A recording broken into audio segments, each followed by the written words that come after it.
Boa noite a todos. Sejam todos bem-vindos mais uma vez à Casa do Caminho. Eu queria hoje expressar aqui o meu desejo de que a leitura de hoje ela venha trazer respostas. Eu não sei se com vocês acontece igual, mas eu acredito, que não seja coincidência todas as leituras que eu me proponho a fazer. E olha que eu sigo o livro. Ainda bem, elas têm sempre alguma coisa para me responder. Tem sempre uma ligação bem estreita com aquilo que eu estou vivendo atualmente, algo que esteja me incomodando. Aí eu pego o livro e me deparo ali com uma resposta para muitas dúvidas e para muitos questionamentos que eu tenho feito a mim, a Deus, ao universo. Leitura de hoje, capítulo 10, que traz para a gente um trecho sobre uma das bem-aventuranças. Bem-aventurados os que são misericordiosos. E a leitura do item 2, que diz o seguinte: se perdoardes aos homens suas faltas contra vós, vosso Pai Celestial também perdoará vossos pecados. Mas se não perdoardes aos homens quando eles vos ofenderem, vosso Pai também não vos perdoará os pecados. Esta é uma passagem que está lá em Mateus. Lembrando que as passagens que estão aqui no Evangelho segundo o Espiritismo, elas são e tem sempre como base uma passagem bíblica. Nosso livro, Renovando Atitudes, Aprendendo a Perdoar.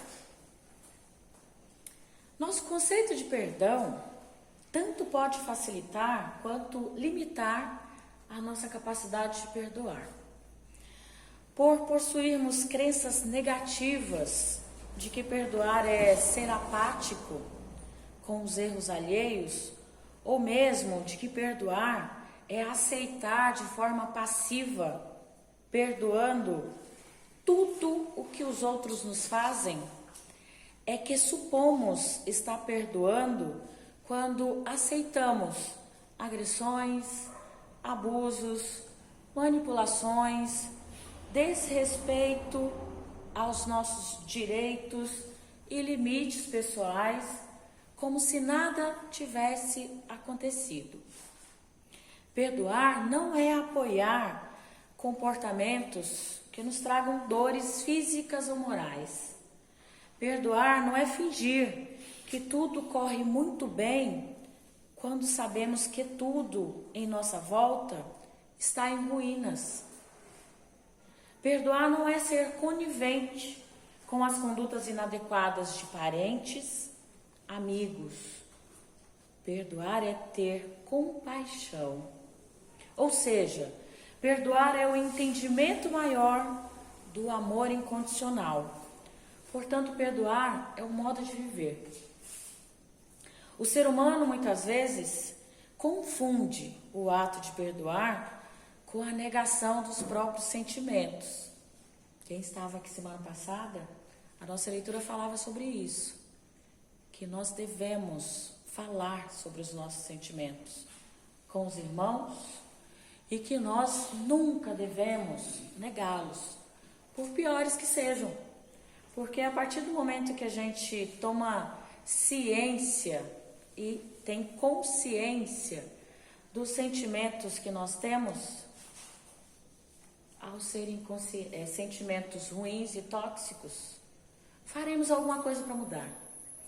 E ao negá-los, está tudo certo. Não tenho o que fazer. Eu não vou sair daquele meu lugarzinho comum. Então, perdoar não é negar os próprios sentimentos, as próprias emoções, os próprios anseios, reprimindo mágoas e usando supostamente o perdão como desculpa para fugir da realidade, que, se assumida, poderia, como consequência, alterar toda uma vida de relacionamento. Então, não é negar que tem um problema. Perdoar não é esquecer, viu, gente? Uma das ferramentas básicas para alcançarmos o perdão real é manter-nos a uma certa distância psíquica da pessoa, do problema ou das discussões, bem como dos diálogos mentais que giram de modo constante no nosso psiquismo, porque estamos engajados emocionalmente nesses envolvimentos neuróticos. Não negar o sentimento não é ficar martelando aquilo dentro da sua cabeça. Não é ficar lembrando do problema o tempo todo. Quando eu falei que perdoar não é esquecer, também não significa ficar nessa neurose, martelando aquilo na cabeça. Porque isso aumenta o sofrimento. Isso é enfiar o dedo na ferida. E quando nós temos um machucado natural, a nossa reação, que deveria ser natural, seria evitar que aquele machucado se machucasse mais ainda. E ficar remoendo aquela raiva dentro de si, aumenta esse machucado. Faz sangrar e demora a cicatrizar. Quando eu falei que a gente não deve esquecer, esquece! Passou, eu nem me lembro mais daquilo que você fez de errado comigo. Não, porque se esquecer significa negar o sentimento e negar esse machucado. Todas as vezes que nos machucamos fisicamente, nós temos aí de lembrança, para não esquecer, cicatrizes. Às vezes até cicatrizes bem marcantes com grandes queloides. Por que seria diferente com as mágoas? Então, perdoar significa lembrar que tem uma cicatriz e lembrar de onde veio aquela cicatriz, mas gerenciar seu pensamento. Buscar se distanciar daquilo que te machuca. A lâmina afiada. Isso acontece até em experiências de laboratório. O rato, quando ele é colocado nessa experiência, ele leva o choque e ele evita o lugar onde dá o choque. E nós precisamos fazer isso. Gente, quando a gente se afasta, até numa visão espiritual, quando o espírito está fora do corpo, ele tem uma amplitude na sua visão. Quando nós nos afastamos do problema, a gente consegue enxergar melhor.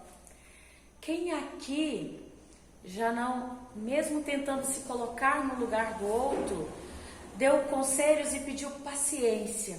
Aí a pessoa fala, é porque você não está no meu lugar, é porque você não está vivendo o meu problema. E de fato não está. É a pessoa que tem uma visão do problema de longe do problema. É estar olhando o furacão sem estar no olho dele. Então imagina a dimensão de viver a experiência de passar por um furacão no olho do furacão e a diferença de viver a experiência de ver um furacão de longe.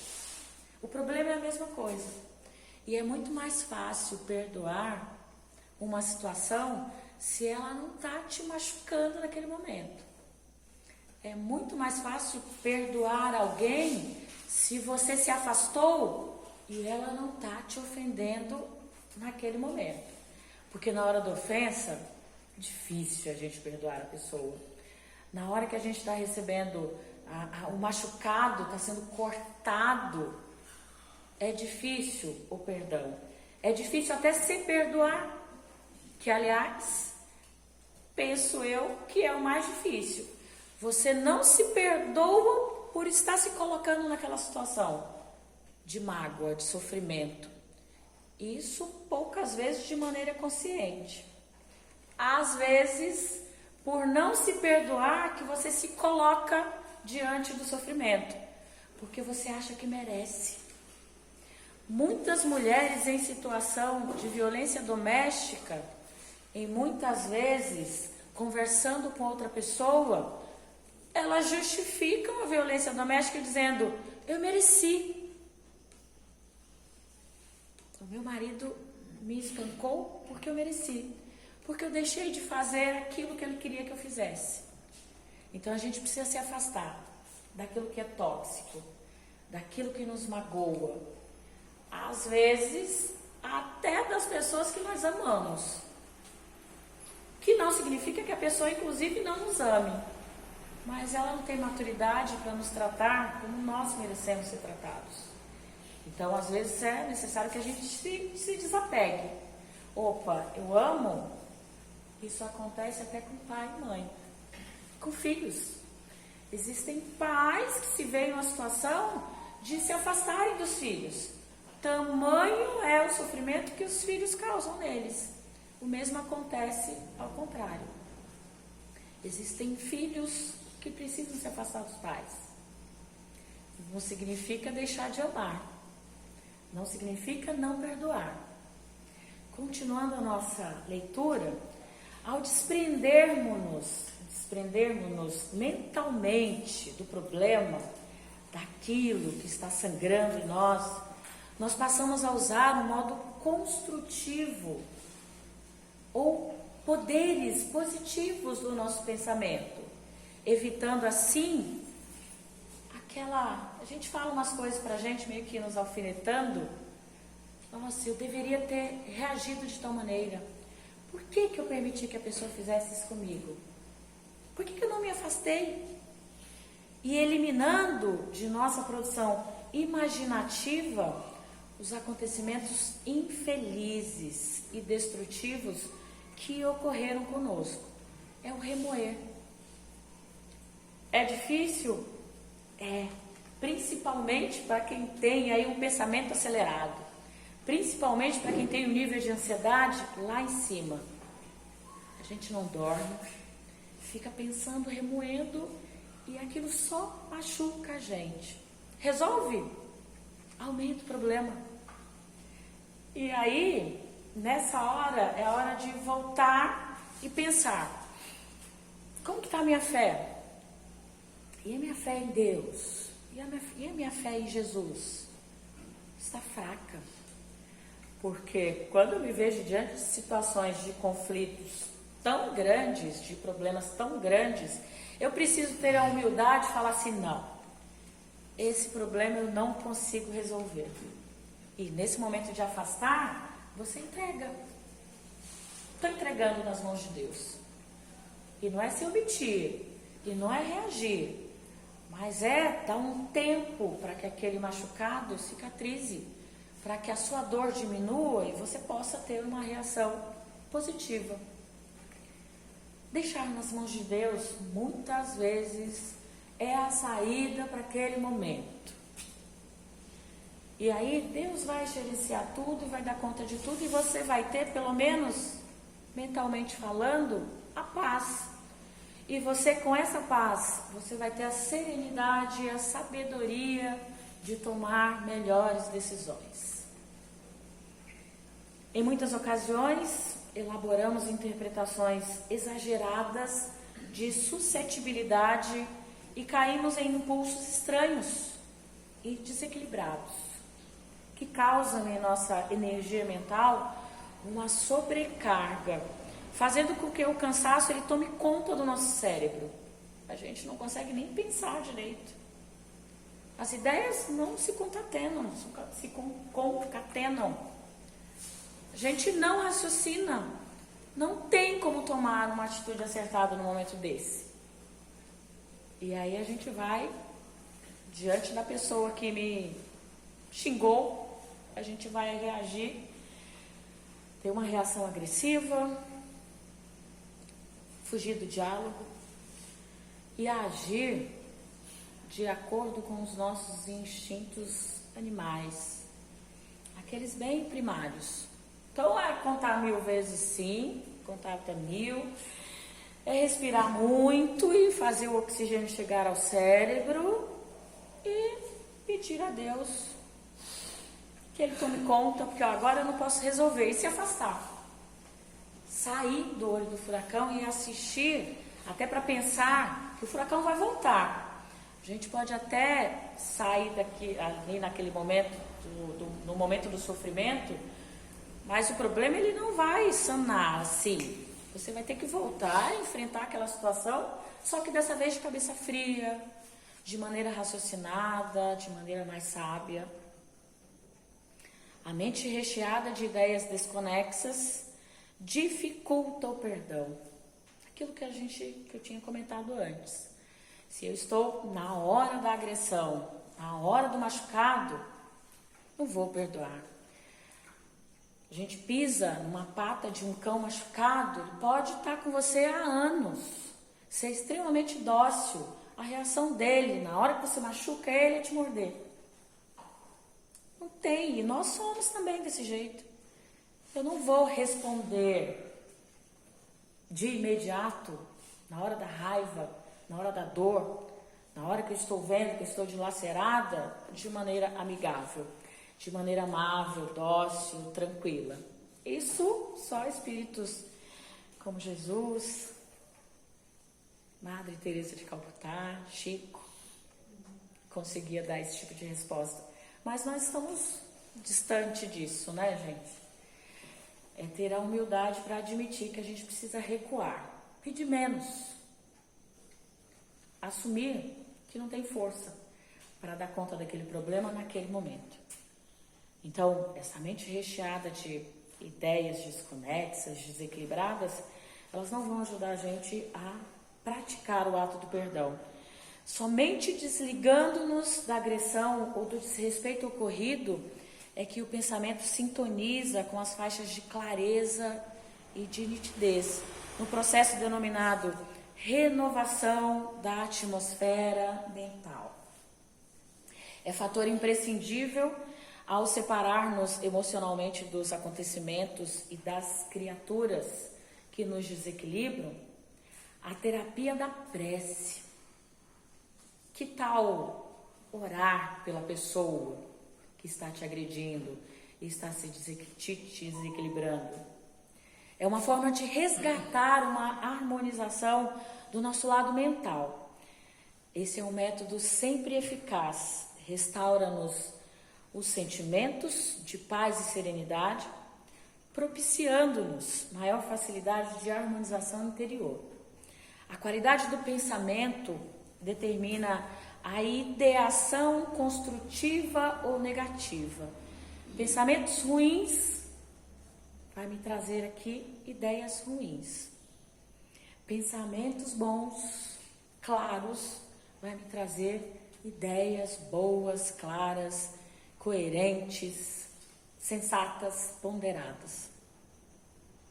Isto é, somos arquitetos de verdadeiros quadros mentais. A gente tem uma capacidade fantástica de criar uma loucura aqui dentro da nossa cabeça, né? Esses quadros mentais, eles circulam sistematicamente em nossa própria órbita áurica, que toma conta da gente de uma maneira que, se a gente realmente não se afastar e não gerenciar esses pensamentos, e não entrar em oração, é desequilíbrio total. Por nossa capacidade de gerar essas imagens ser fenomenal, é que essas mesmas criações nos fazem ficar presos em ideias muito pequenas, reduzidas, e não ampliar o nosso campo de visão. O espírito desencarnado, ele consegue enxergar tudo de fora de uma maneira fantástica. Tamanha é a amplitude. Aí a gente reencarna e se põe dentro dessa caixa aqui, desse invólucro, e passa a ter uma visão estreita. Desejaríamos tanto esquecer, mas somos forçados a lembrar, repetidas vezes, por esse fenômeno aí, de ficar repetindo o pensamento, martelando aquela ideia, aumentando aquela mágoa, pensando numa possibilidade de vingança, produzindo pensamentos ruins e tendo como consequência ideias ruins. Desligar-se ou desconectar-se não é um processo que nos torna insensíveis e frios, como criaturas totalmente impermeáveis às ofensas e às críticas. Não, a gente se magoa, a gente se ofende, mas é necessário fazer esse exercício, recuar, pedir licença, deixar a pessoa falando sozinha, porque às vezes a gente encontra umas pessoas, aliás, às vezes nós mesmos amanhecemos e pisamos com o pé esquerdo naquele dia, parece que é aquele dia que você fala assim, nossa, hoje eu não deveria ter saído de casa. Porque a primeira pessoa que você encontrar na frente, se ela quiser briga, você briga também. Então nós somos assim e os irmãos também. Aí é nesse momento que você joga um balde de água fria na pessoa. E aí a pessoa desperta daquele momento ruim, dos pensamentos da noite mal dormida, né, dos problemas pessoais que ela quer transmitir ao outro. Ninguém vai mais me atingir ou machucar. Desligar-se não é simplesmente, como num passe de mágica, se livrar de tudo. É deixar de se alimentar de emoções alheias. O mau humor do outro, a agressividade do outro, ela não pode refletir em mim. Eu não posso dar essa resposta com o mesmo lado da moeda. Quando Jesus falou que diante de um tapa na face direita que a gente deve oferecer à esquerda, não é aceitar a agressão física. É diante de uma ofensa, diante de uma palavra ríspida e agressiva, que eu possa oferecer a mansidão. Essa é a outra face. Isso é oferecer a outra face. Não é devolver na mesma moeda. Não é ouvir o pensamento agressivo e responder com agressividade ainda maior. Difícil? Muito difícil. Tem que respirar bastante, né? Ao soltar-nos vibracionalmente desses contextos complexos, ao desatar-nos desses fluidos que nos amarram a essas crises e a esses conflitos existenciais, poderemos ter a grande chance de enxergar novas formas de resolver dificuldades com uma visão mais generalizada das coisas e de encontrar cada vez mais instrumentos adequados para desenvolvermos a nobre tarefa de nos compreender e de compreender os outros. Quando acreditamos que cada ser humano é capaz de resolver seus dramas e que cada um é responsável pelos seus feitos na vida, lembra da leitura da semana passada? Eu sou responsável por mim. Responsável pelo outro é ele mesmo. Então, quando eu tenho essa ideia de que tudo depende de mim, de que a minha dificuldade, quem tem que resolver sou eu, de que o problema pessoal meu, eu preciso encontrar uma saída e não colocar no outro essa responsabilidade, eu consigo aumentar o meu nível de consciência a ponto de encontrar uma saída, uma melhor saída para as questões que estão em conflito dentro de mim. Então, quando nós aceitamos isso, quando nós temos a consciência, nós nos distanciamos mais facilmente, permitindo que ele seja e que ele se comporte como queira, deixando que o outro utilize desse tal livre-arbítrio que, se Deus nos deixou como legado, deve servir para alguma coisa. Deve ser importante, né? Permitindo que ele se comporte como ele queira. E nesse momento nós estamos também tendo a consciência de que nós temos liberdade de fazer as nossas escolhas também. Viver impondo certa distância psicológica às pessoas e às coisas problemáticas, sejam entes queridos difíceis, seja companheiro ou companheira complicado ou complicada, não significa que deixaremos de nos importar com eles, ou de amá-los, ou de perdoar-lhes, mas sim que viveremos sem enlouquecer pela ânsia de tudo compreender, pela ânsia de padecer, de suportar tudo. Nós não damos conta disso, não temos força suficiente para cuidar dos nossos anseios, dos nossos problemas e do outro que está se espelhando em mim. Além do que, o desligamento ele nos motiva ao perdão com maior facilidade, pelo grau de libertação mental que nos induz a viver sintonizados em nossa própria vida e na plena afirmação positiva de que tudo deverá tomar o curso certo. Se minha mente estiver em serenidade, eu saberei que na hora certa tudo se resolverá. Compreendendo por fim que ao promovermos desconexão psicológica, teremos sempre mais habilidade e disponibilidade para perceber o processo que há por trás dos comportamentos agressivos, o que nos permitirá não reagir de maneira como faríamos, mas olhar como é e como está sendo feito nosso modo de nos relacionar com os outros. Isso nos leva, consequentemente, a começar a entender a dinâmica do perdão. Uma das mais eficientes técnicas de perdoar é retomar o vital contato com nós mesmos, desligando-nos de toda e qualquer intrusão mental, para logo em seguida buscar uma real empatia com as pessoas.